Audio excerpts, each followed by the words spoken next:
네, 반갑습니다. 저는 영광교회가 굉장히 친숙합니다. 저는 이제 노예 일 때문에 자주 오기도 했고요. 그리고 우리 목사님과는 한 달에 한 번씩 꼭 보고 같이 말씀도 나누고 또 삶도 나누고 또 많이 배우기도 하는 그게 교제를 해서 실은 제가 존경하고 또 사랑하는 목사님 이 심화하는 교회에 와서 같이 말씀 나눌 수 있다는 게 굉장히 큰 복인 것 같습니다. 제가 그 군대에 있을 때 같이 그때 저는 군대에 있을 때 복음을 알게 됐거든요. 모태 신앙이었지만 그냥 교회를 왔다 갔다 하는 것이 그냥 신앙인 줄만 알고 살았습니다. 그때는 이제 드럼 치는 게 좋았고 친구들 만나는 게 좋고 또 당연히 부모님이 가라고 하니까 이제 교회를 갔었죠. 그러다가 제가 이 한 선교단체를 만났는데 그 선교단체는 굉장히 좀 엄한 선교단체였습니다. 그래서 거기서 배웠던 것은 순종에 대해서 배웠던 것 같습니다. 순종이란 즉시 온전히 기쁘게 하는 거다. 하나님의 말씀 앞에 즉시 순종하지 않으면 그건 순종이 아니다. 즉시 했는데 온전히 순종하지 않으면 그건 순종이 아니다. 또 내가 즉시 온전히 했는데 기쁘게 하지 않으면 그건 순종이 아니다. 제가 새로운 걸 만나니까요. 그 말씀을 아침부터 성경 공부하고 그리고 그 오후에는 뭐 대학교에 가서 전도도 하고 또 이제 그 교회 저는 이제 선교단체 그 문화예술팀에 있었는데요. 제가 그렇게 안 생겨서 또 고등학교 때까지 춤을 췄습니다. 이렇게 힙합을 했었는데 댄스 팀을 이제 결성해서 춤을 췄었기 때문에 이제 그 무용 전공자들이나 이런 분들이랑 같이 문화예술팀을 만들어서 전국에 다니면서 공연을 하고 굉장히 뭔가 하나님에게 큰 일을 하고 있는 것 같다. 그리고 막 말씀 앞에 충만한 것 같다. 그런데 그게 참 좋았던 것 같은데 한 4, 5개월은 좋았는데 그 뒤로 넘어가니까 제가 그 말씀대로 살지 못하는 것 때문에 항상 정죄감이 생기더라고요. 내가 왜 이렇게 살지? 그러다가 군대에 들어가서 한 목사님을 통해서 복음을 제대로 듣게 됐습니다. 그때 저는 이제 감리교에서 신학을 하고 있었던 신학생이었습니다. 그러다가 이제 군대 가서는 장로교회 목사님을 만나서 장로교회의 그 복음의 교리를 듣게 된 거죠. 은혜 교리를 듣게 된 거죠. 그때 저는 믿음이 생겼고 그 얘기를 하려면 한참 한이 없는데 간단히 말해서 그때 이제 구원의 확신이라는 게 생겼습니다. 진짜 하나님 살아계시는구나. 진짜로 예수 그리스도께서 나의 구주가 되시는구나. 그러면서 이제 그때부터는 미친듯이 복음을 전했던 것 같아요. 그 군대니까 군대 안에서 사람들이 오면은 복음을 전하고 또 휴가 나가면 저랑 같이 관계를 했었던 그 많은 사람들과 이렇게 복음을 나누고 성경 공부를 만들고 그렇게 살았던 것 같습니다. 그때 만났던 제가 군종병이었는데 1대대, 2대대, 3대대 된 군종들이 그 뒤로 같이 회심을 해서 지금까지 동역자가 됐습니다. 그래서 우리 교회 상록교회가 인도네시아에 파송한 그 선교사님이 그때 만났던 그때는 이제 합동 측 목사님이신데요. 그분이 이제 인도네시아에 파송을 했고 또 한 분은 이스라엘에 지금 이제 히브리 대학교에서 구약학을 지금 전공하고 있는 선교사님이 계십니다. 셋이서 제대하고 난 다음에도 한 달에 한 번씩 모여서 같이 말씀 공부하고 같이 나누고 그 복음 가운데 같이 뜨거워서 나눴던 지금 이제 다 세계로 흩어져서 그렇게 만날 수가 없습니다. 근데 그 중에 이제 그 이스라엘과 그 형제는 유대인에 대한 마음이 굉장히 컸습니다. 그래서 미국에서 이제 MDB를 공부하러 갔을 때 그 형제는 주일날은 당연히 이제 예배를 드리고 토요일만 되면 안식일날 유대 회당이 있으니까 미국에는 이제 거기서 유대인들이 모여서 랍비의 경전을 듣고 하는 회당들이 있으니까 거기 가서 이제 또 유대인들을 만나러 간 겁니다. 근데 갔다 와서 이제 미국에서 공부를 한참 하다가 이제 이스라엘로 가기 전에 서울에 와서 저를 이제 만나는 날 그런 이야기를 하는 거예요. 그때 제가 참 재밌는 걸 들었다는 겁니다. 뭘 들었습니까? 그랬더니 랍비가 이런 얘기를 하더라는 거예요. 유대 랍비가 이런 얘기를 하더라는 겁니다. 모든 율법 613가지가 있는데 그 모든 율법은 우리가 하나하나 행할 수 있다. 사실은 우리가 행할 수 있는 건 아닙니다. 그러나 그 랍비는 그렇게 얘기했다는 거예요. 우리가 하나하나 순간적으로는 지킬 수 있다. 그런데 그 모든 율법 중에 우리가 절대 할 수 없는 율법이 하나 있다는 겁니다. 그게 뭐지? 이게 뭔가 궁금한 거예요. 봤더니 마음의 할례다. 이렇게 얘기했다는 것입니다.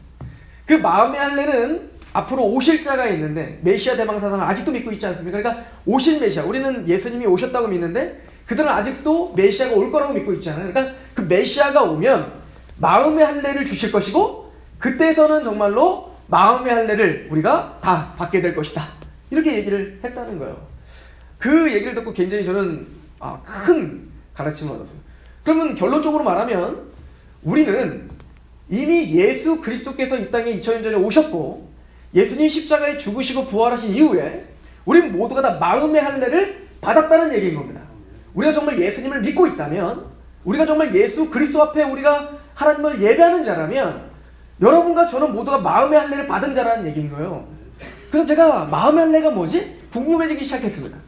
그래서 여러 가지 개혁주의 책들과 또 여러 신앙 서적들을 보고 말씀을 묵상하면서 마음의 할례가 뭔지를 연구하기 시작했어요. 오늘 말씀은 쉐마 법전입니다. 이스라엘 사람들이 이스라엘의 백성들이 이제는 말을 배우기 시작하면 이것부터 이제 배우죠. 이스라엘아 들으라. 이 들으라 쉐마요. 이스라엘아 들으라. 여호와는 오직 유일한 하나님이시다. 하나님 외에는 다른 신이 없다 해요. 그러나 너희는 마음을 다하고 뜻을 다하고 목숨을 다해 주 하나님을 사랑해. 그리고 하나님을 사랑하니까 그 하나님의 율례를 따르라는 것입니다. 그래서 그 하나님을 마음을 다하고 뜻을 다하고 목숨을 다해 사랑하고 그리고 부지런히 너의 자녀들을 가르치라는 거예요.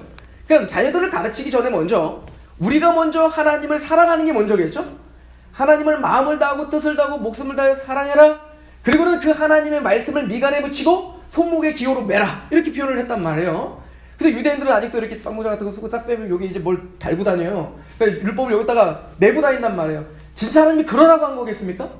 하나님의 말씀을 정말 하나님을 사랑하고 마음을 다하고 뜻을 다하고 목숨을 다하고 하나님을 사랑하니까 그 사랑하는 하나님의 말씀의 가치관과 하나님의 말씀을 마음으로 품어 그 가치관과 그 잣대로 살아가는 얘기죠. 그리고 오른손에 매라는 것은 너의 행동, 너의 어떤 능력을 상징하죠. 너의 행위를 그 하나님의 말씀의 가치관대로 순복하고 살아라.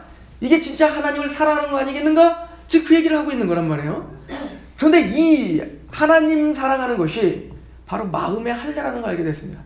우리 신명기 10장을 한번 가보시겠습니까? 신명기 10장에 가보면 모세를 통하여 하나님은 이렇게 말씀을 합니다. 신명기 10장 16절에 그러므로 너희는 마음의 할례를 행하고 다시는 목을 곧게 하지 말라라고 써있죠. 너희는 마음의 할례를 해라. 너희는 육체적인 할례가 중요한 게 아니라 너희가 진짜 행할 할례는 뭐냐면 바로 마음의 할례다 이거예요. 마음의 할례를 행해서 너희의 목을 곧게 하지 말라. 목이 곧은 백성이라. 이 말이 뭐죠? 이 말은 이스라엘 백성들이 출애굽을 했어요. 애굽에서 건져졌습니다. 그 구원을 경험했습니다. 그런데 그 이스라엘 백성들이 몸은 하나님을 따라가는데 목은 어디에 고정되어 있는 겁니까? 여전히 세상에 고정되어 있는 겁니다. 여전히 하나님 이 애굽에 고정되어 있는 겁니다. 애굽에서 먹었던 고기, 애굽에서 고기와 함께 먹었던 부추, 이런 것들이 계속 생각이 나고 원망하기 시작하는 거예요. 이게 목이 곧은 백성이죠. 그러니까 하나님은 말하는 겁니다. 야, 너희들 마음의 할례를 행해서 목이 곧게 하지 마라 얘기를 했단 말이에요. 그럼 그 마음의 할례가 뭐지? 30장을 가보십시다. 신명기 30장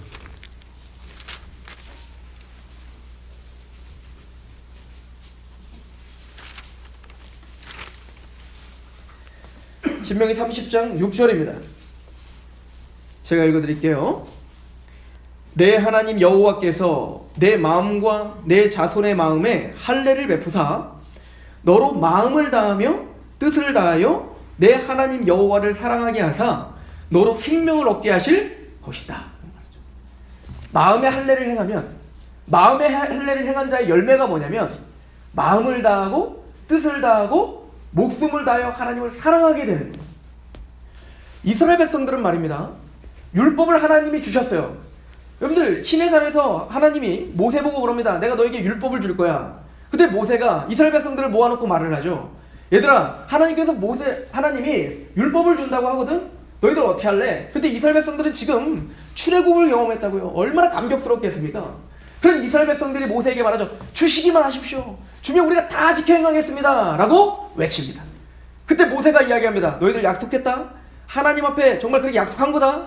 난 그럼 가서 시내산에 가서 하나님 율법 받으러 간다? 그래서 40일 동안 시내산에 올라가서 하나님의 율법을 받는 장면이 나오죠. 근데 이 아론을 비롯한 모든 이스라엘 백성들이 모세가 갔는데 너무 늦게 오는 거예요. 오질 않는 겁니다. 자, 모세는 하나님께서는 이제는 십계명 돌판에 하나님이 친히 이제는 계약서를 쓴 겁니다. 돌판에 하나님께서 친히 십계명을 새겨주시고 모세에게 주려고 하는 찰나요. 아직 하나님이 그 직접 글을 쓰신 다음에 잉크도 바르지 않았다고요? 그런데 잉크도 바르지 않았는데 하나님께서 화가 나셨습니다. 왜 화가 났냐면 금방이라도 율법을 주면 다 지켜 행할 것처럼 얘기했던 그들이 그 율법이 아직 잉크도 마르기 전에 밑에서 금송아지를 만들고 있는 겁니다. 즉 하나님 율법만 주시면 내가 다 순종할게요. 내가 그렇게 살겠습니다. 라고 외쳤던 그 이스라엘 백성들이 하나님의 율법을 지키기는커녕 율법이 오기도 전에 하나님 외에 다른 신을 만들어 놓고 그 금송아지가 하나님이라고 속이고 우기고 있더라는 거예요. 하나님 너무 화가 났던 겁니다. 모세를 내려보냅니다. 모세가 그게 너무 화가 나서 그 돌판을 깨버리죠. 모세는 성질이 더러웠다. 이런 얘기를 넘어서는 이야기인 거예요. 우리는 모두가 다 하나님의 율법을 깨는 자들이라는 얘기인 거예요.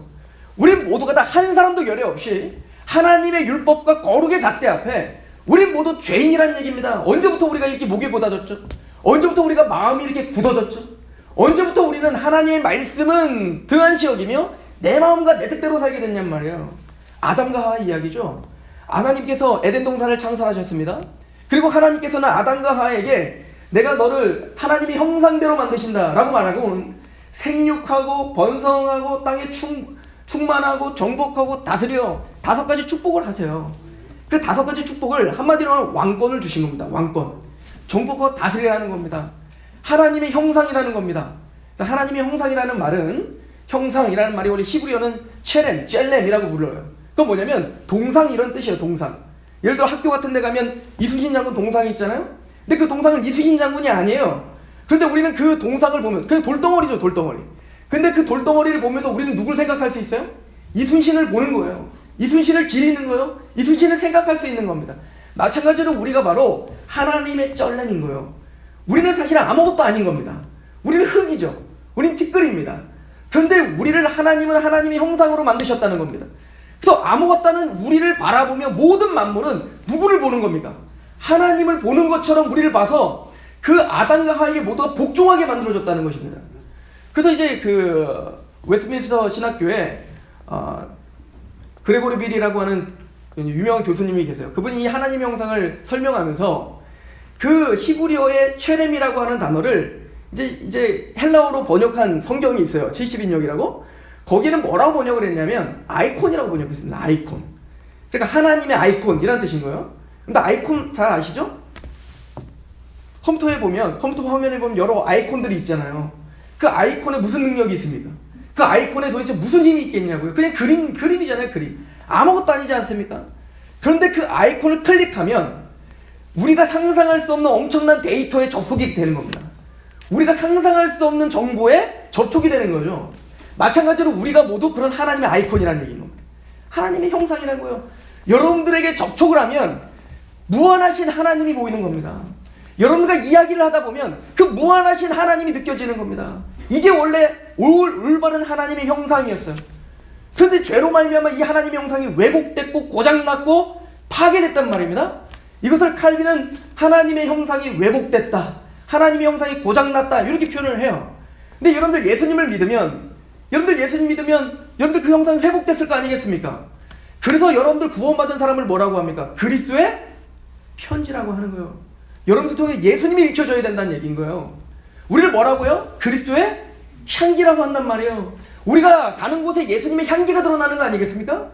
우리를 뭐라고 합니까? 빛과 소금이라고 하는 거예요. 예수의 맛이 나고 예수의 빛이 비춰지는 거예요. 그래서 우리는 뭡니까? 우리를 통해서 세상이 하나님을 보게 하는 통로인 겁니다. 이게 하나님의 형상이죠. 즉 구원이란 십자가를 믿고 구원받았다는 것은 다시 그 형상이 회복된 거예요. 영향력입니다.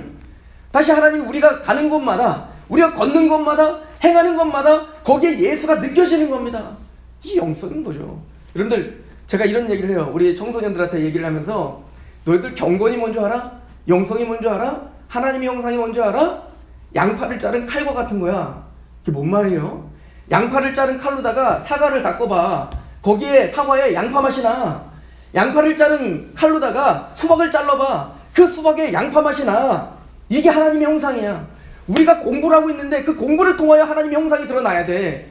우리가 행하는 그 일들마다 하나님의 향기가 드러나야 돼. 이게 사실은 먹든지 마시든지 무엇을 하든지 하나님의 영광을 위한 삶, 이게 바로 예배자의 삶이고 하나님은 그 목적지를 향해서 우리를 불러주신 거야. 그요. 우리가 하나님의 형상은 바로 그런 겁니다. 그런데 아담이가 선악과를 따먹은 이후에 그 죄가 우리를 주장하게 됐습니다. 여러분들, 원래는 우리는 왕권을 가진 자였죠. 그러면 우리는 원래 다스리는 자입니다. 무엇을 다스립니까? 모든 만물을 다스려요. 어디 앞에서 다스려야 되냐면 에덴 동산에는 두 가지 나무가 있었어요. 첫 번째 나무는 생명나무죠. 우리가 영원한 생명을 주는 나무 아닙니까? 두 번째 나무는 뭐가 있었죠? 선악과가 있었단 말이에요. 선악과는 뭐냐면 선악을 판단하는 기준은 내가 아니라 하나님이라고 인정하는 겁니다. 내가 아무리 옳아 보여도 그것은 하나님이 아니라면 아닌 거예요. 내가 아무리 맞다고 해도 하나님이 아니면 아닌 겁니다. 그러니까 우리는 모두가 다 하나님의 선악의 판단 기준을 의지하고 하나님의 절대적인 주권을 의지하고 그 주권 앞에 굴복하여 나를 다스리는 자였단 말입니다.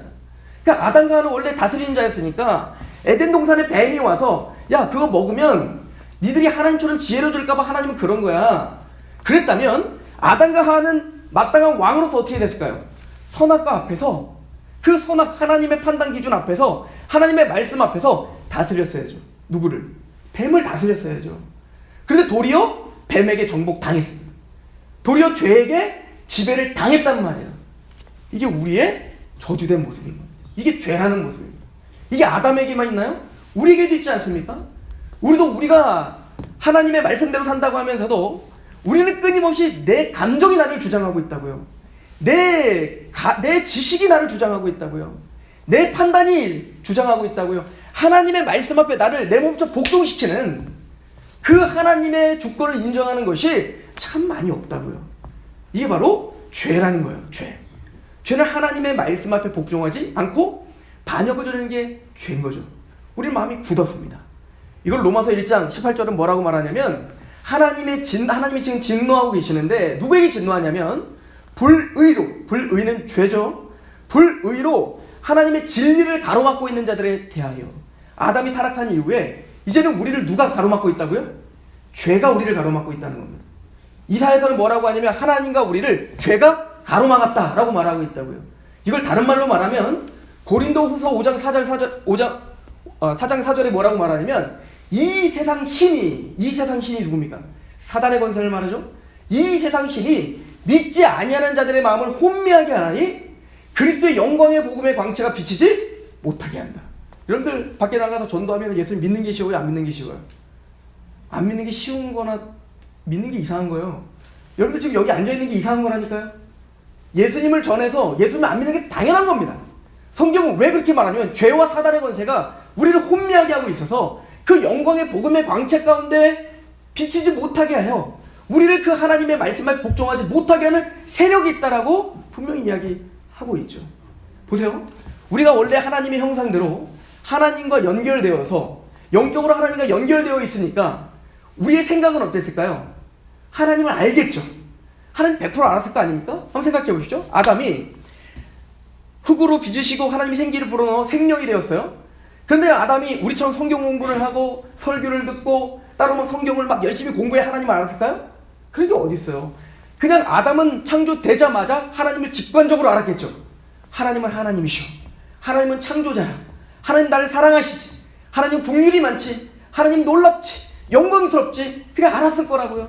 그러니까 우리 마음은 어땠을까요? 그 마음은 하나님을 너무너무 사랑하니까, 하나님을 아니까 하나님을 사랑할 수밖에 없지 않을까요? 그럼 마음을 다하고 뜻을 다하여 하나님 어떻게 할까요? 사랑하겠죠? 여러분들 누군가 사랑해요. 누군가 사랑하면은 그 사랑하는 사람이 뭘 좋아하는지 또 뭘 싫어하는지 알고 싶지 않겠어요? 그러니까 그 의지가 누가 시키지 않아도 하나님의 말씀 앞에 복종하려고 하겠죠. 그러니까 타락하기 전에 아담은 우리처럼 이런 예배 시간이나 있는 게 아니라 그의 말하는 게 예배였고 행하는 게 예배였고 만나는 게 예배였고 그냥 그 모든 삶 속에 하나님의 형상이 드러나는 삶을 살았을 거라고요. 당연한 거 아니겠습니까? 근데 하나님과 우리가 영적으로 지금 끊어져 버렸습니다.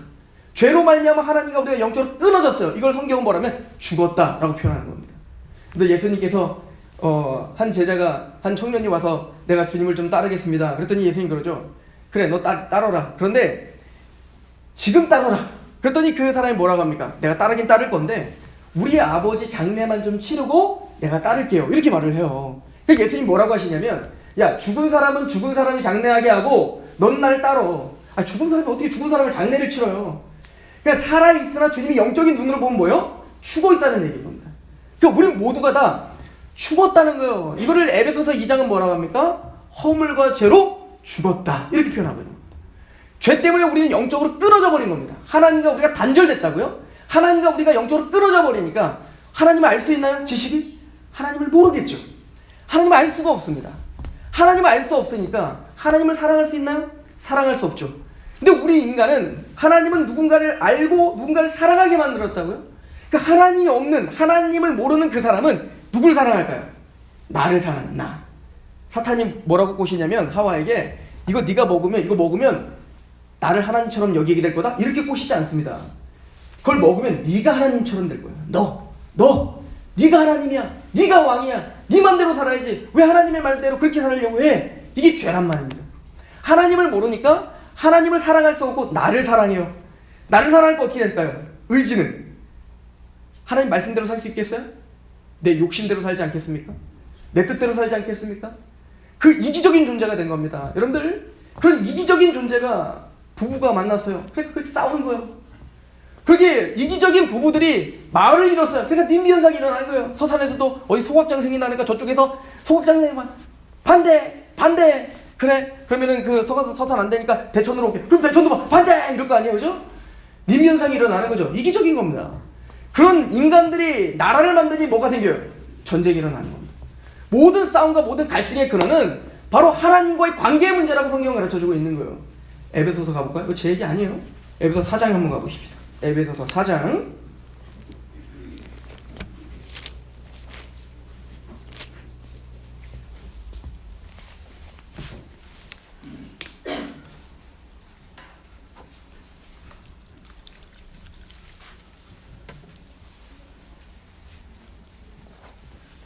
4장입니다.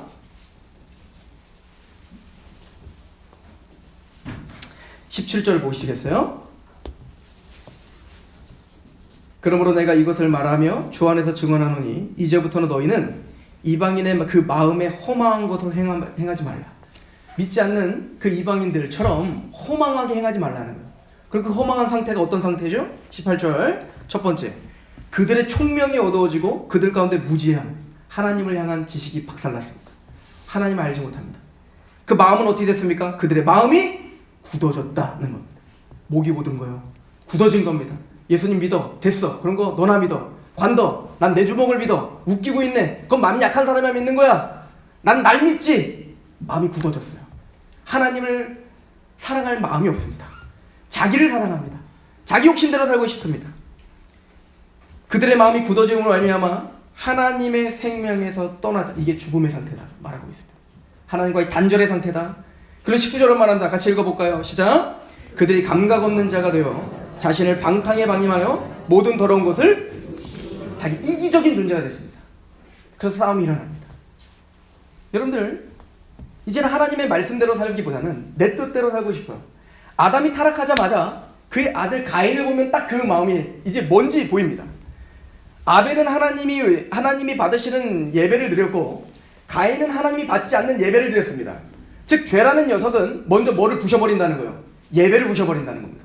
그게 형식적인 것이든 무엇이든 예배를 하나님과의 예배를 단절시켜버리는 겁니다. 그리고는 보세요. 원래는 하나님께서 아벨의 예배는 받으셨고 가인의 예배를 받지 않았다면 온전한 하나님의 형상의 상태에서 뭐라고 생각해야 돼요? 아, 내가 뭔가 잘못했겠구나.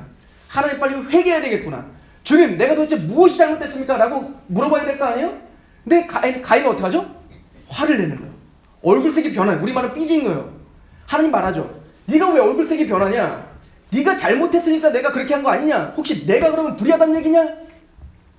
죄가 너를 원하나 너는 죄를 어떻게 하라? 다스려라. 너는 원래 하나님의 형상이니까 죄에게 지배받으면 안 된다. 죄는 너를 항상 원한다. 죄 가운데 넘어지게 한다. 나와 관계를 끊으려 한다. 그러나 그 죄를 하나님의 형상답게 어떻게 하라? 다스려라는 거예요. 그래서 그 말씀을 듣자마자 가인이 어떻게 했는 줄 아세요? 아벨을 쳐 죽여요. 하나님과의 관계가 끊어져 버리니까 형제와의 관계가 끊어져 버리는 겁니다. 하나님과의 관계가 끊어져 버리니까 사람과의 관계 속에 여러 가지 갈등들이 일어나는 거예요. 여기서 바로 우리의 모든 인생의 문제가 여기 있다라고 이야기를 합니다. 그럼 가인은 하나님을 떠나, 이 창세기 4장을 나중에 읽어보세요. 여호와를 떠나요. 왜 떠났을까요? 불편한 겁니다. 하나님과 동행하는 게 불편하죠. 내 뜻대로 사는데 하나님을 자꾸 그러지 말라는 거 아니에요? 그래서 여호와를 떠나 노 땅에 거주하여 애녹성을 쌓아요. 그러니까 자기만의 나라를 만들고 자기만의 어떤 문명을 일으키고 자기만의 어떤 업적을 키우켜 그 업적을 쌓은 것을 하나님께 영광을 돌리는 게 아니라 자기 아들의 이름으로 성을 쌓아버리는 겁니다. 모든 영광을 사람에게 돌리는 거죠. 그리고는 아마 가인은 이렇게 생각했을 겁니다. 나는 영웅이다. 나는 성공했다. 나는 누구도 쌓지 못했던 성을 쌓은 자다. 나는 내 나라를 이렇게 굳건하게 만들었다. 노땅이라는 뜻은 노은 유리함이라는 뜻입니다. 그게 그에게는 성공한 것처럼 보일지라도 하나님 보시기엔 그거는 방황하고 있는 것이고 유리하고 있는 것이고 허황되게 행하는 것이다 라고 이야기를 하고 있는 거예요. 그래서 그때부터 우리는 뭡니까? 태어나면서부터 마음이 강팍한 겁니다. 하나님 알지 못합니다. 내 뜻대로 살고 싶습니다. 그래서 내 맘대로 살아요. 이게 얼마나 심각한 죄냐면 예레미야 17장 9절에 이렇게 말해요. 만물보다 심히 부패한 것이 사람의 마음이라 누가 능히를 알리오마는. 모르고 사는 거예요. 모르고 사는 거예요. 우리가 얼마나 죄인인지, 우리가 얼마나 타락했는지, 우리가 얼마나 하나님의 진노 가운데 있는 사람인지를 모르고 사는 겁니다. 요번에 저희 큰맘 먹고 저희 가족들이 저희 고향집에 그 공사 하나를 해드렸어요. 뭐냐면 푸세식 화장실을 수세식으로 드디어 바꿨습니다. 그것도 아버지가 바꾸지 말라고 하는 걸 그냥 거의 반 억지로 바꿨어요. 아버지는 푸세식이 지금도 좋으시대요. 아직도 주방 옆에 화장실이 있다는 게 못마땅하세요. 그런데 그러니까 제가 어렸을 때부터 계속 푸세식 화장실을 쓰다 보니까 저는 이제 푸세식 화장실에 이제 밑에 보는 걸 굉장히 좋아했어요. 밑에 푸세식 화장실 밑에 보면 부대기가 바글바글해요. 저희 친척들이 그냥 거기 부시가 바글바글한데 제가 연구해본 바는 부대기는 딱 두 가지 부대기로 딱 나눠집니다. 첫 번째 부대기는 그 똥 속에 그냥 더럽게 살고 있는 부대기가 있어요. 근데 가끔 한두 마리씩 그 부대기가 벽을 타고 올라와요. 막 이렇게 올라온다니까요? 여러분들 상상을 해보세요. 그 부대기가 이야기를 하고 있는 거예요. 어떤 이야기를 하냐면 한번 이렇다고 해보세요. 부대기가 그 벽을 타고 올라오는 부대기가 갑자기 이제 밑에 있는 부대기 보고 막 비판하는 거예요. 야, 니들은 언제까지 그렇게 더럽게 살래? 니들 그렇게 더럽다. 내가 니들과 살 수가 없다. 너무 더럽다. 너무 부패했다. 나처럼 좀 기어올라. 이렇게 했다고 해봅시다. 그럼 여러분들이 보기에는 겨울 나오는 거대기는 거룩해 보이고 그 똥통 속에 있는 부대기는 더러워요? 저는 걔가 더 더러워요. 그냥 거기 살았으면 좋겠어요. 괜히 올라와서 꼭 교단이라고 생각해보세요. 치가 떨리지. 밟고 싶을걸요? 하나님이 보시기에 우리 모두가 다 그런 더러운 자들이라고요. 그런데 우리의 다름은 우리가 똑같은 그런 똥통 속에 살고 있는 우리인데 우리는 남을 비판하는 자들이란 말입니다. 내 잣대로, 내 감정으로 저 사람은 뭐가 못났어, 저 사람은 뭐가 못났어. 그리고 그걸 내가 또 행하고 있죠. 그리고는 그게 죄인인지도 모르고 산다고요. 만물보다 심히 부패한 게 사람의 마음이라 누가 능히 이를 알려마는. 이게 우리의 죄입니다. 이게 우리를 강박하게 하는 것입니다. 우리를 속이는 겁니다. 하나님의 말씀대로 살지 못하고 우리는 여전히 죄인인데 나를 의롭다라고 자꾸 자랑하게 하는 겁니다. 이게 바리새인들이었죠. 예수님께 쫓아왔습니다. 한 청년이 예수님, 내가 영생을 얻으려고 하는데 영생을 얻으려면 더 무엇을 해야 됩니까? 난 율법을 다 지켰는데 말입니다. 네가 영생을 얻고자 하느냐? 그걸 왜 나한테 물어보느냐? 하나님의 계명을 지켜라. 주님, 나는 계명 다 지켰습니다. 난 살인하지 않았고요. 난 간음하지 않았고요. 그래? 네가 정말 계명 다 지켰다고? 그럼 네 전 재산 다 팔아가지고 가난한 자에게 나눠줘. 근심하여 돌아가더라. 구원받으려면 전 재산 다 팔아가지고 나눠주라는 얘기입니까? 지금 예수님 뭘 얘기하는 겁니까? 하나님 사랑, 이웃 사랑이에요. 율법의 완성은 사랑이란 말입니다. 우리가 율법을 지켰습니다. 뭘로? 난 살인하지 않았는데요? 웃기지 마. 살인한 것만 살인죄가 아니라 형제를 미워한 게 이미 살인죄인데 라가라, 이거는 오늘날 말 바보라 이런 뜻인데 형제를 라가라 하는 자는 이미 살인죄인데 이미 간음한 것만 간음이 아니라 여자를 보고 음욕을 품는 자가 이미 간음죄인데 우리는 간음죄요? 우리는 살인자요? 우리는 탐욕하는 자요? 우상숭배자입니다. 그러므로 그에게 뭐를 좀 가르쳐주고 싶은 겁니까? 네가 진짜 율법을 지켰다고? 넌 율법은 아니? 그 율법이 무엇인지는 아니? 그래서 예수님 말합니다. 부자가 천국에 가는 것이 낙타가 바늘기에 들어가는 것보다 더 어려워. 제자들이 말합니다. 누가 천국에 갈 수 있겠습니까? 아니 그렇게 하면 누가 천국에 갈 수 있겠습니까? 여러분들 주님의 말씀을 그렇게 보셔야 되는 겁니다. 술렁술렁 무슨 뜻이 있겠지가 아니라 그 말씀 그대로 보셔야 되는 거예요. 직면하셔야 됩니다. 맞습니다. 그 청년만 근심하는 게 아니라 그 하나님의 계명 앞에 섰을 때 내가 절대 천국 갈 수 없는 자입니다. 누가 그럼 천국 갈 수 있단 말입니까? 주여 누가 과연 구원을 받을 수 있단 말입니까? 저 부자기 때문에 천국 못 가는 게 아니라 나도 부자인데요. 나도 갖고 있는 걸 모든 사람에게 나눠줄 수 있는 사람이 아닌데요. 여러분들 율법의 완성은 예수님의 십자가라면서요. 또 율법의 완성은 하나님에 대한 사랑이라면서요. 그 첫 번째 계명부터 네 번째 계명은 하나님을 향한 사랑에 대한 계명이라면서요. 다섯 번째부터 열 번째 계명은 하나님을 향한 사랑의 계명이라면서요. 하나님을 마음을 다하고 뜻을 다하고 목숨을 다해 사랑하면 나는 주 외에는 다른 우상을 두고 싶지 않습니다. 정말 하나님을 사랑하기 때문에 나는 하나님의 이름을 망령때 읽는 것이 싫습니다. 나는 하나님을 정말 사랑하기 때문에 내가 마음대로 하나님을 만들어 놓고 이게 하나님이라고 속이고 싶지 않습니다. 하나님 나는 정말 하나님을 사랑하기 때문에 내가 하나님 안식을 거룩하게 지켜 하나님께 예배자로 살고 싶습니다.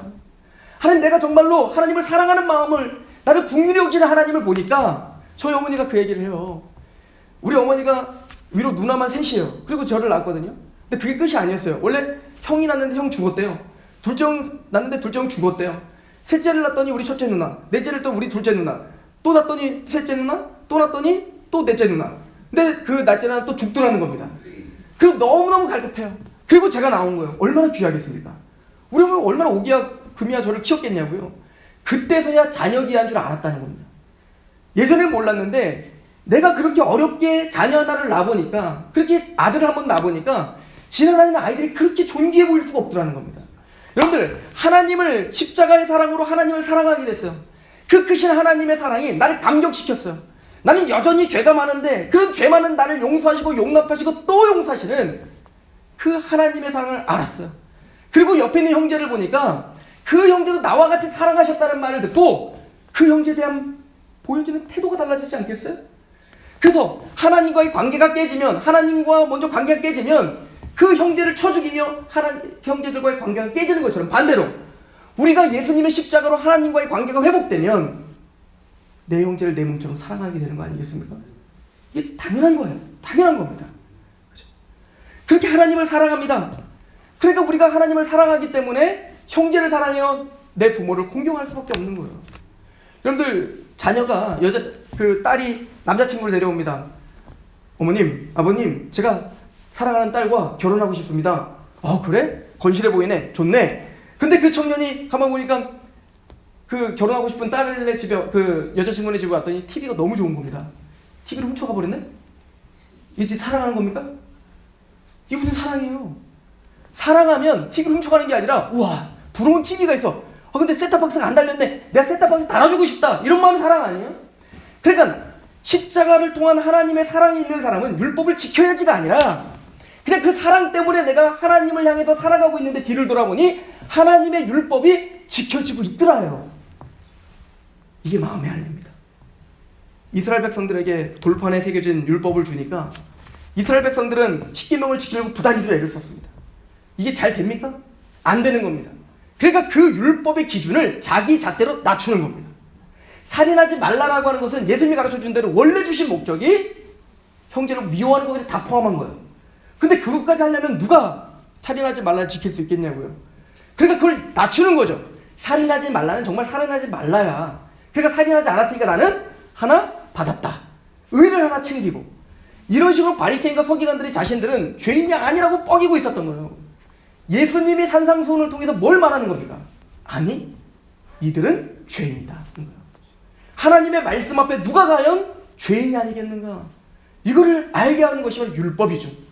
하나님은 그 율법을 통해서 우리가 하나님 앞에 얼마나 자격 없는 자인지를 보여준다고요. 여러분들 요한복음 3장에 보면 니고데모가 나와요. 니고데모. 보신 적 있죠? 여러분들 니고데모 모르면 안 됩니다. 왜냐면 제가 일단 알려드릴 텐데 니고데모는 누구였냐면 3장 1절에 보면 니고데모는 바리새인이라 그리고 유대인의 관원이라 이렇게 표현하고 있어요. 그 바리새인이면서 유대인의 관원이라는 거는 그 당시 이제 사내들인 공의예요. 그러니까 사내들인 공의에는 유대의 종교와 입법과 사법과 행정과 이 모든 걸 총괄하는 최고 권력 기구예요. 거기에는 바리새인들 중에서도 특출난 사람들이 들어가요. 제사장 그룹 중에 특출난 사람, 사두개인 중에 서기관들 특출난 사람들이 들어가요.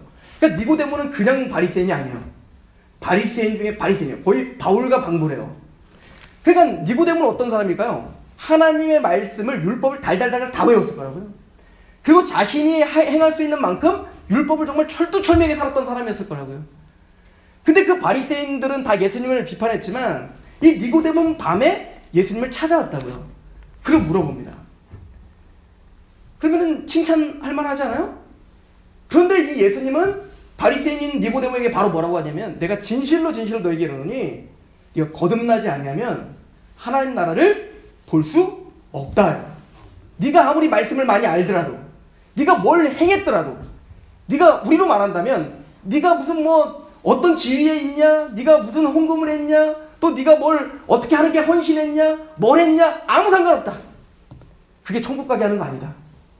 거듭났니? 이렇게 물어보는 겁니다. 내가 진실로 너에게 이르노니 네가 거듭나지 아니하면 하나님 나라를 볼 수가 없어. 이렇게 말을 했습니다. 니고데모 이게 뭔 말인지 몰라요. 거듭나면 다시 태어난다는 얘기잖아요. 그러니까 니고데모 어떻게 하냐면 엄마 뱃속에 나 늙었는데 지금 나이가 많은데 엄마 뱃속에 다시 들어갔다 다시 나옵니까? 그 예수님이 어이가 없죠. 야, 유대인의 선생으로 정말 이게 무슨 말인지 몰라? 내가 진실로 너에게 이르노니 물과 성령으로 거듭나지 아니하면 하나님 나라를 갈 수가 없다라고 말을 했습니다. 니고데모는 그때 다시 물어보지 않습니다. 왠지 아세요? 그냥 그게 무슨 말인지 알았기 때문에 그렇습니다. 유대인의 랍비였던 니고데모는 물과 성령으로 거듭나야 된다는 말이 뭔지를 알았다고요. 왜냐면 이게 선지서의 예언이거든요. 메시아 때가 오면 새 언약이 체결될 건데 그 새 언약 때에는 이 성전이 무너지고 진짜 성전이 세워질 날이 올 것이라는 것입니다. 진짜 참 이스라엘이 세워질 날이 올 것이라 라고 하는 겁니다. 예레미야서 31장 31절에 보면 그때에는 내가 새 언약을 체결할 건데 그때는 하나님의 율법이 돌판에 새겨진 율법이 아니라 그 율법을 너의 마음판에 새길 것이다. 그날이 반드시 올 것인데 그때는 내가 너희의 하나님이 되고 너희는 나의 백성이 되리라. 이렇게 말했어요. 이게 마음의 할례인 거예요. 마음의 할례요. 그럼 그때 그걸 누가 행하실 거냐면 다윗과 같은 한 목자가 와서 너희에게 그런 일을 행하실 것이다 라고 에스겔은 예언을 했습니다.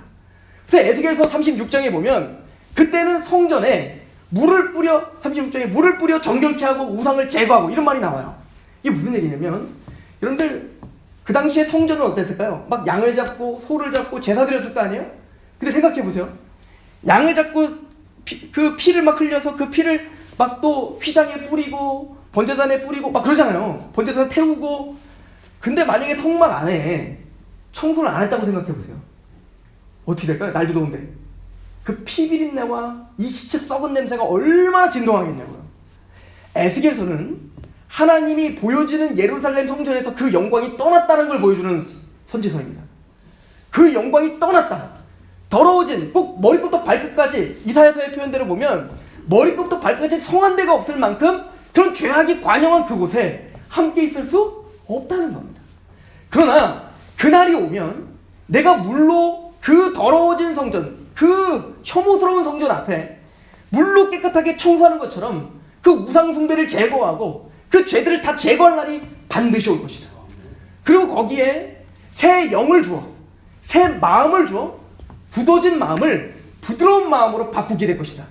이 부드러운 마음을 직역하면 고깃덩어리와 같은 마음이에요. 그러니까 부들부들하잖아요. 그런 것처럼 이 단단해진 마음이 다시 부드러워져 하나님의 말씀에 순종하고 싶은 마음으로 반드시 만들어지마.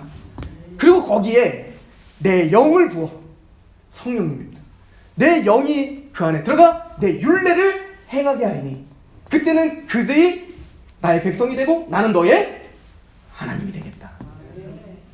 물로 뿌려 죄가 정결케 됩니다.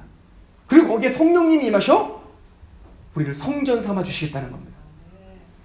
이거를 에베소서 1장 13절은 이렇게 말합니다. 너희가 구원의 복음을 듣고 하나님의 복음을 듣는 겁니다. 십자가의 피로 우리의 마음의 양심의 더러운 우상 숭배가 제거되는 겁니다. 듣고 또 그 안에서 믿어 우리 마음이 부드러워지는 것입니다. 그 복음을 들었을 때 그 마음이 열려 그 말씀 앞에 굴복하게 됩니다. 그리고 거기에 성령의 인치심을 주시니, 즉 성령님이 우리 안에 오셔서 우리 안에 인쳐 주신다는 겁니다. 이게 뭐냐면 사도행전 16장에 가면 사도 바울이 빌립보라는 성이 처음 가요. 근데 그곳에 갔더니 많은 유대 여자들이 있습니다. 사도 바울은 만나는 사람마다 복음을 전했는데 복음을 듣는 많은 여자들이 다 안 믿어요. 근데 유독 한 사람, 루디아라는 여자가 있습니다. 근데 그 여자가 바울의 복음을 듣고 믿어, 그래서 빌립보 교회가 세워지는 거 아니겠어요? 근데 거기서 뭐라고 써있냐면, 주께서 루디아의 마음을 열어, 어떻게 했다고요? 주님께서 루디아의 마음을 열어 바울의 말을 따르게 하는지라. 주님께서 그 마음을 부드럽게 하신 겁니다. 주님께서 그 마음을 열어 제치는 거예요. 그래서 그 말씀이 보이게 하는 겁니다. 여러분들, 죄와 사단의 권세로 말미암아 이 세상 신이 믿지 않는 자들의 마음을 혼미하게 하여 그리스도의 영광의 복음의 광채가 비치지 못하게 한다니까요. 이거는 우리의 노력과 우리의 지혜와 우리의 어떤 열심으로 깨부실 수가 없어요. 그래서 하나님께서 죄와 사단의 권세를 부시고 뚫고 들어와 우리 안에 마음을 부드럽게 하여 하나님의 말씀을 듣게 하신다는 얘기인 거예요. 이 물과 성령을 거듭나는 겁니다. 베드로전서 1장은 그래서 말하죠. 너희의 거듭난 것은 썩어질 씨로 된 것이 아니라 썩지 아니할 씨로 됐으니 살아있고 항상 있는 하나님의 말씀으로 되었느니라. 하나님의 복음이 우리를 부서는 겁니다.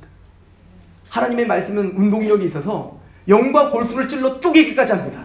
하나님의 복음엔 능력이 있습니다. 너에게 복음이 말로만 임하는 것이 아니라 능력과 성령과 큰 확신으로 임하느니라. 우리가 전하는 복음이 아니요, 성령으로 말미암지 않고는 예수를 주라 신할 수 없는 것입니다. 우리는 그 믿고 있는 예수 그리스도, 성령님이 믿게 해주신 그 예수를 전할 뿐이지, 예수의 복음을 말로 전할 때 능력과 성령과 큰 확신으로 임하는 것처럼 우리 안에 복음이 들려지고 믿어지고 거기에 감격하고, 그리고 마침내 성령이 인쳐주셔서 이제는 너희가 하나님의 성전인 것과 하나님의 성령이 너희 안에 거하시는 거 알지 못하느냐.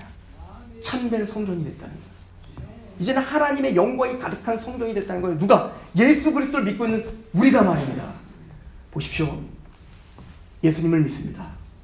그 예수 그리스도를 믿는 하나님의 백성들은 그 하나님의 사랑이 무엇인지 이제 압니다.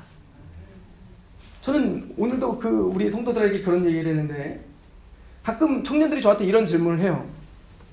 목사님, 우주가 이렇게 넓은데 우리 태양계가 있으면 이 태양계는 또 수조에 셀 수 없을 만한 또 태양계가 있대요. 그래서 이 우주가 얼마나 넓은지 몇 억 광년, 이건 모른다는 얘기예요. 얼마나 끝이 있는지.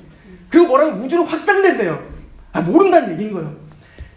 우리는 보여지는 세계를 다 아는 것처럼 생각하지만 우리가 아는 건 정말 우리가 눈앞에 보이고 만져지는 것밖에 모른다고요. 그리고는 이렇게 질문하는 겁니다. 아니, 이렇게 넓은 우주를 만드신 그 하나님이, 그래, 그 우주를 생각할 때 지구는 먼지만도 못하잖아요. 사실은 그래요? 먼지만도 못하다고요. 근데 그 먼지만도 못한 그 지구 안에 옹기종기 정말 먼지만도 못한 사람들이 살고 있고, 그 중에 또 몇 사람만 구원을 받았다는 거예요. 너무 낭비하신 거 아니에요? 저 우주에 정말 생명체가 지구밖에 없다면 정말 낭비하신 거 아니에요? 아니에요. 하나님은 복음이 얼마나 영광스러운지를 보여주는 것입니다. 여러분들 구원받는 것은 은혜로 받는데요. 우리가 뭔가 행함으로 받는다면 구원에서 떨어진다는 겁니다. 그러면 왜 하나님은 우리에게 구원을 은혜로 주셨을까요? 왜 예수님의 십자가 사건을 믿음으로만 주셨을까요? 왜 값싸 보일까요? 값이 없어 보일까요? 생각해 보십시오. 우리에게 정말 필요한데 너무 중요한 건 우리가 만들어낼 수 없는 게 태양입니다. 여러분들, 태양 만들 수 있겠어요? 태양이 없다면 우리는 호흡조차 못하고 살 수가 없습니다. 여러분들, 공기를 우리가 만들어낼 수 있다면, 우리가 열심히 노력해야 공기를 조금 하나님 나눠주신다면 우리는 다 죽는 거예요. 하나님 율법을 다 지켜야, 하나님께서 우리에게 머리카락이나 피를 주신다면 우리는 한순간도 살 수 없습니다. 우리가 정말 필요한 건데 그것을 우리 스스로 만들어낼 수 없는 것이기에, 광대하고 너무 영광스러운 것이기에 하나님은 공짜로 주실 수밖에 없는 거예요. 근데 그 광대한 우주를, 또 가장 필요한 공기와 비와 그 모든 것을 창조하신 분이 예수님이십니다. 요한복음 1장에 태초에 말씀이 계셨느니라. 그 말씀은 하나님과 함께 계셨으니 그 말씀이 곧 하나님이시라. 그 말씀을 통하여 모든 만물이 지어졌느니라. 사도 바로 골로새 1장에 말합니다. 그로 말미암아 지어지고 그를 위하여 지어졌다는 거예요. 천지 만물을 창조하신 예수께서 하나님만, 성부 하나님만 만물을 창조하신 창조주가 아니에요. 예수님도 창조주인 겁니다. 예수께서 십자가에 죽어야지만 이루어지는 구원이에요. 예수님께서 십자가에 죽어야지만 완성되는 하나님의 의인 거예요. 우리가 의인이어야 구원받을 수 있잖아요. 로마서 8장 3절에 말합니다. 율법이 육신이 연약하여 할 수 없다요. 우리는 그런 이기적인 존재이기 때문에 하나님의 율법을 한 톨의 율법도 지킬 수 없다는 겁니다. 갈라디아서의 말을 들어보면 모든 율법을 항상 지켜야 돼요. 이게 구원받을 수 있는 조건입니다. 하나님의 의를 받을 수 있는 조건이라고요. 야고보서는 이 조건을 이렇게 말합니다. 모든 율법을 지키다가 한 가지만 범하더라도 죄인이다. 우리는 그러니까 율법을 다 지킬 수 없어요. 왜? 율법이 육신이 연약하여 할 수 없는 겁니다. 우린 이기적인 존재인데 어떻게 율법을 지킬 수 있냐고요. 하나님의 율법 앞에 우린 죄인입니다라고 말 못한다요. 그래서 율법이 육신이 연약하여 할 수 없는 그것을 하나님은 하시나요. 죄 있는 육신의 모양으로 그의 아들을, 죄 없는 그의 아들을 죄 있는 육신의 모양으로 보내사 육신의 죄를 정하사 우리의 모든 죄를 예수님께 전가시켰다는 겁니다. 그리고 고린도후서 5장 21절은 말합니다. 여러분들 보세요. 아담이 선악과를 따먹은 거 죄입니다. 그럼 하나님 앞에 불순종합니다. 몇 프로나 불순종합니까? 100% 불순종했죠. 완전 타락했죠. 우리가 구원받으려면 하나님의 의가 필요합니다. 맞습니까? 하나님의 의를 우리는 한 톨도 못 만들어낸다니까요. 예수님은 왜 육체를 입고 이 땅에 오실 수밖에 없었죠? 하나님의 의를 만드셨어야 됐습니다. 예수님께서 이 땅에 오시는 것부터가 하나님의 말씀의 순종의 시작이십니다. 그리고 33년 동안 우리는 수도 없이 죄를 짓죠. 그러나 히브리서 4장은 말합니다. 그는 우리에게는 대제사장은 우리와 똑같이 시험을 받으신 이로되 죄는 없다. 33년 동안 죄를 짓지 않았다는 거예요. 무슨 얘기죠? 온전히 주님께만 복종하며 사셨다는 겁니다. 그 십자가에서 가상치는 마지막 뭐라고 말합니까? 다 이루었습니다. 하나님의 뜻을 이루셨습니다. 하나님의 목적을 이루셨습니다. 하나님의 모든 율법을 완성시키셨습니다. 그걸 하나님의 의라고 하는 것. 감히 우리가 따라할 수 없는, 감히 우리가 만들어낼 수 없는 그 하나님의 의가 십자가에서 완성되었습니다.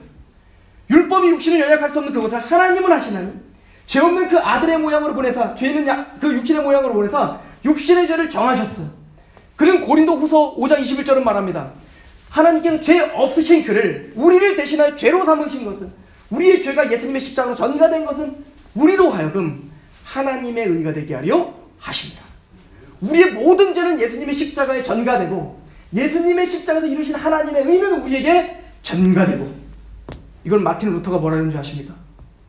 이중전가, 위대한 교환이 일어났다. 예수님의 십자가를 믿는다는 것은 맞습니다. 나는 주님 앞에 죄인입니다.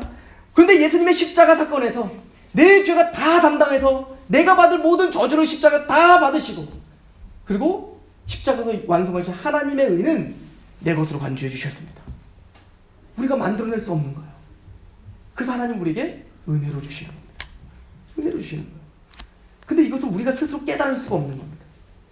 즉 하나님의 말씀을 들어 성령님의 거듭나게 하심으로 말미암아 그 십자가를 믿게 하는 거예요. 우리는 이걸 성령 세례라고 합니다.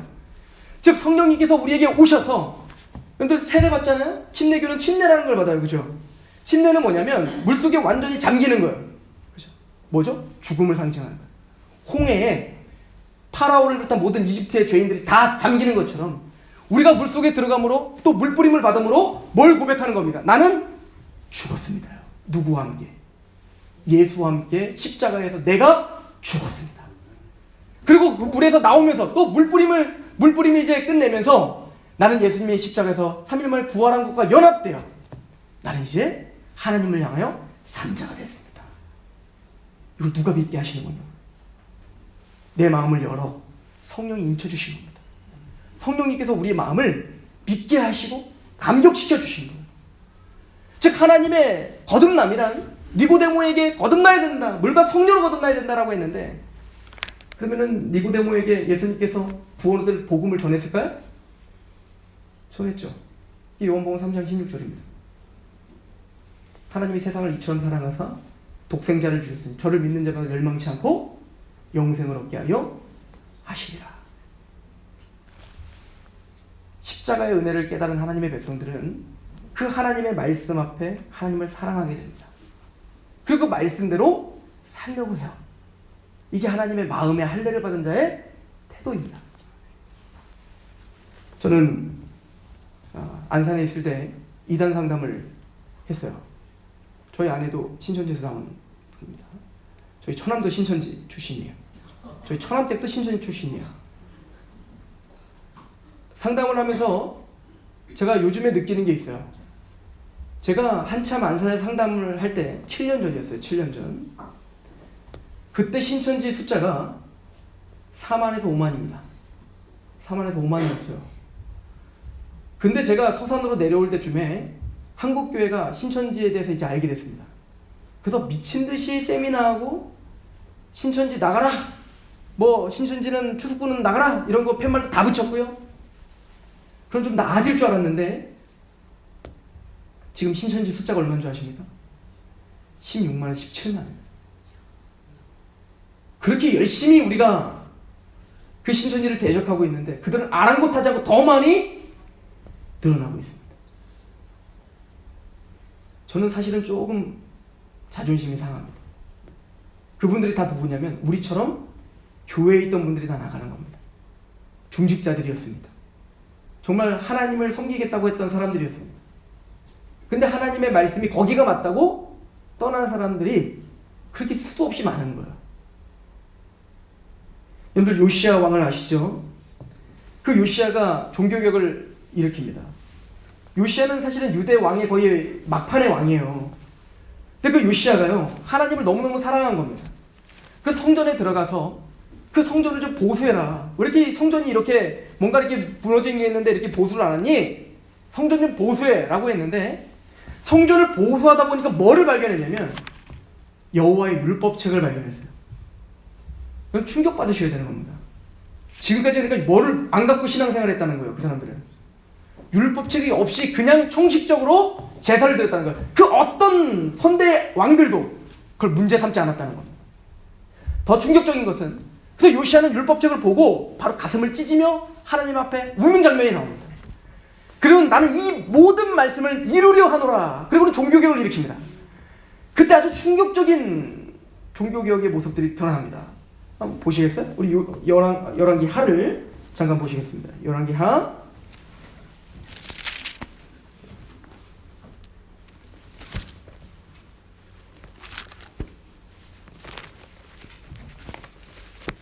11기하 우리 22장을 한번 보시죠.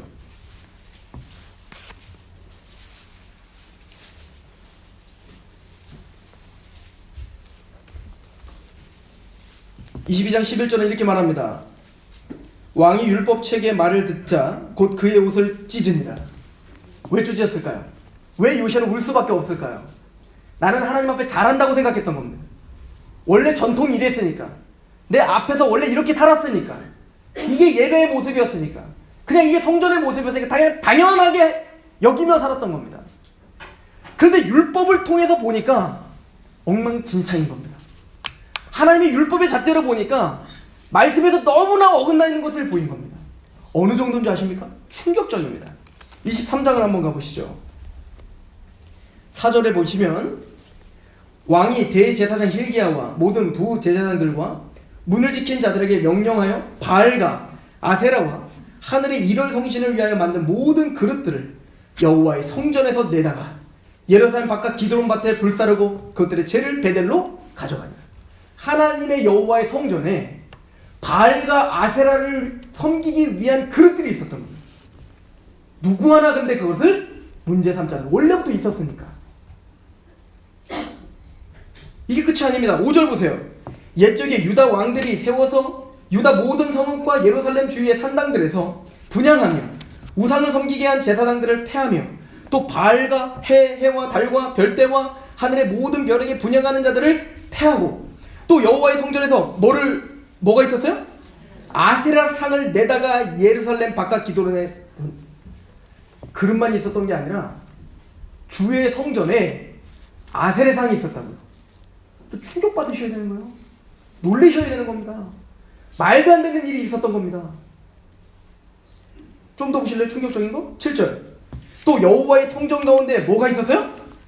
남창이 있었습니다. 이건 미친 겁니다.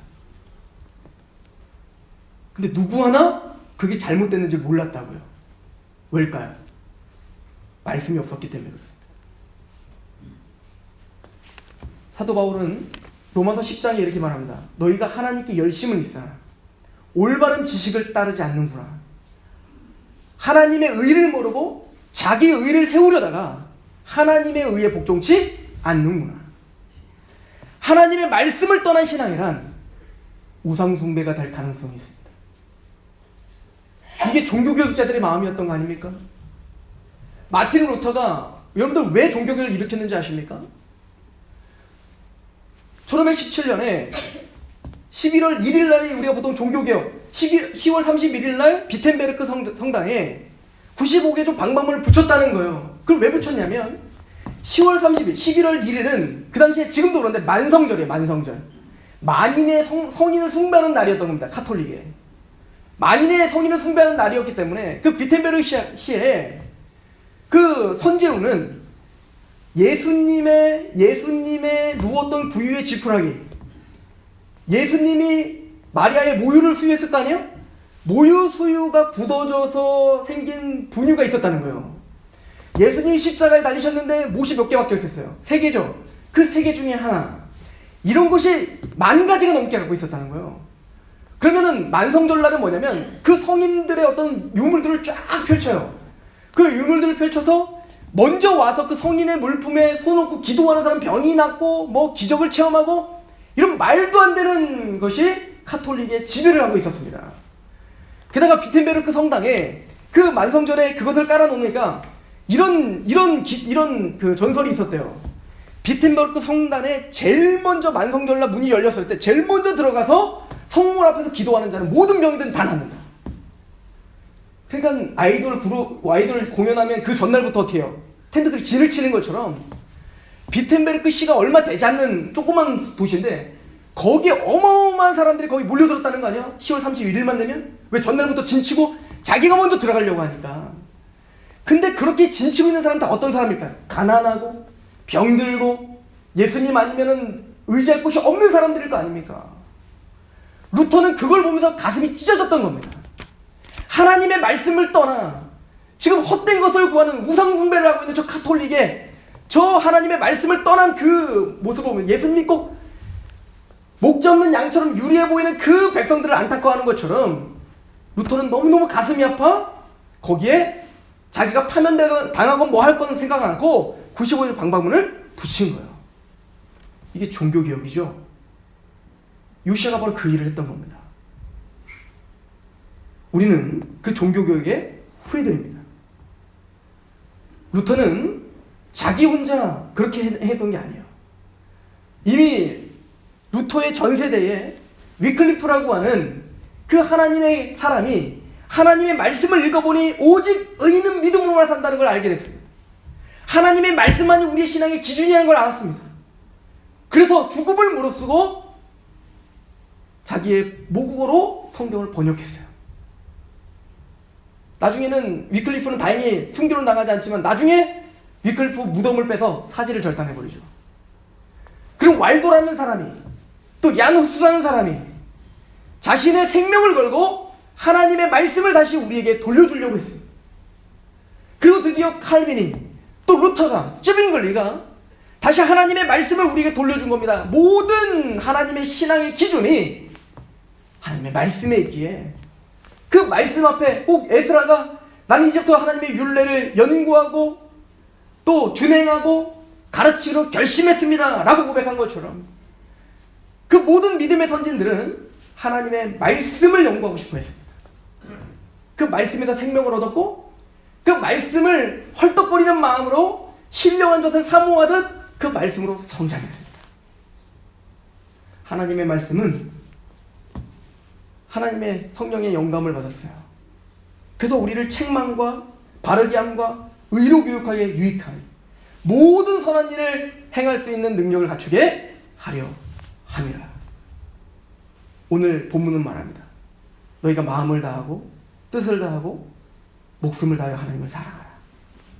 그리고 하나님의 율례를 너의 미간에, 너의 손목에 기호를 매라. 왜죠? 그 하나님의 말씀이 우리의 생명이라는 걸 알기 때문입니다. 저는 충북 진천이라는 곳에서 태어났어요. 충북 진천은 한 30분이면 한 바퀴 다 돕니다. 그리고 저는 고등학교 3학년 때까지 공부를 안 했어요. 춤췄다고 했잖아요. 그러다 보니까 맨날 춤만 추러 다니고, 수능 보기 2달 전에도 팀 꾸려가지고 무대에 올라가서 춤췄던 사람이 무슨 공부를 했겠습니까? 그러니까 대학교도 지방대학교를 나왔습니다. 그것도 예비 60으로 간신히 붙어서, 그것도 졸업식 날 발표가 나서 간신히 들어갔어요. 그러니까 나는 꼴찌로 들어갔죠. 그리고는 1년을 이제는 신학교를 마치고 서울로 올라가서 서울에서 그 문화예술팀과 함께 1년 동안 지냈는데, 그 저랑 같이 훈련 받았던 분들이 연세대학교, 의과대학교 나오는 의사분들, 또 저랑 같이 활동했던 분들은 다 서울에 있었던 유수한 대학교의 무용 전공자들, 과학 전공자들, 그런 각 분야의 전공자들이 함께 저랑 같이 한 거예요. 그러니까 제 마음에는 어떤 마음이 있었냐면, 이 사람들 놓치면 안 된다. 야, 내가 이 사람들 어디서 만났냐? 내가 저 시골에서 살던 내가 서울에 와가지고, 야, 이런 기라성 같은 사람들을 만나서, 야, 이 사람들 내가 놓치면 안 된다. 내 인생에서 이런 사람들을 놓치면 안 된다. 그래서 제가 군대를 갔는데, 군대 가서 또 맨날 제 버릇이 뭐였냐면요, 그때는 뭐 핸드폰이 그때는 이제 막 그렇게 할 때가 아니니까 그 전화번호 있잖아요. 전화번호를 펴고 하루 종일 계속 전화하는 겁니다. 나 잊지 않게 하려고. 잘 지내? 잘 지내? 군대에서 계속 그렇게 그 사람들에게 매여 있는 거예요. 왜? 그 사람들이 왠지 내 인생을 뭔가 더 화려하게 만들어줄 것 같은 거예요. 왠지 나를 더 훌륭하게 만들어줄 수 있을 것 같아요. 또 그 사람을 알고 있다는 게 나를 좀 더 어깨를 으쓱하게 만들어줄 수 있을 것 같은 겁니다. 그러다 부대에서 예수님을 만났습니다. 복음을 만났다고요. 그 복음 앞에 굴복되고, 그래서 그 복음으로 나를 통하여 사람들이 굴복되는 걸 봤습니다. 제가 무슨 습관이 없어졌는지 아십니까? 사람들을 연연하는 게 없어졌습니다. 그 사람들이 이제 저에게 중요한 사람들이 아닌 거예요. 내가 어디를 가든 무엇을 하든 그 사람들은 나에게 중요한 사람들이 아니에요. 물론 그분들이 지금도 저랑 인간관계를 잘하고 있지만 연연하는 마음이 없어졌습니다. 저는 우리 청소년들이, 우리 청년들이, 또 우리 모든 하나님의 사람들이 그런 자존감이 회복되기를 원합니다. 하나님의 복음 가운데 하나님과 함께 있기에 그냥 담대한 거예요. 내가 무엇 하나를 하더라도 그 하나님의 말씀 가운데 하나님을 사랑하는 마음으로 뒤를 돌아봤더니 그 하나님의 말씀 앞에 내가 예배하고 있다는 것으로 그냥 만족하는 거예요. 교사 혼신 예배라고 들었습니다. 무엇을 가르치겠습니까? 또 어떻게 가르치겠습니까? 내가 먼저 거듭나야 되고, 내가 먼저 하나님을 사랑해야 되는 거예요. 그래서 말을 하죠. 너희는 마음을 다하고 뜻을 다하고 목숨을 다해 하나님을 사랑하라. 그리고 부지런히 너희 자녀들을 가르치라요. 우리가 먼저 하나님의 복음을 알고 그 말씀 앞에 감격하는 경험이 있어야 우리 자녀들은 그 모습을 보면서 예배를 배우게 될 것입니다. 그 모습을 보면서 복음을 영원롭게 하는 것을 배우게 될 줄로 믿습니다. 저 여러분들이 그 싸움에서 승리하는 그런 귀한 하나 되시길 축원합니다. 기도하겠습니다.